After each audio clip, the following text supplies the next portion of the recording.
Hi guys, today I'm going to show you how to import an image or document into Illustrator on iPad.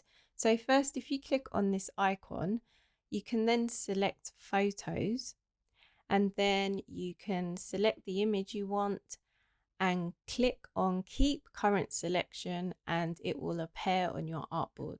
You can also access your image through the Files option and select your image, and there you go. And also you have the option to take a picture with your camera on your iPad and it will go directly into your artboard. You can also, if you have an image in Creative Cloud or your libraries, you can click on that option and it will bring in your image into the artboard. Okay guys, thanks so much for watching, and if you have any questions, just leave it in the comments. Okay, bye for now guys.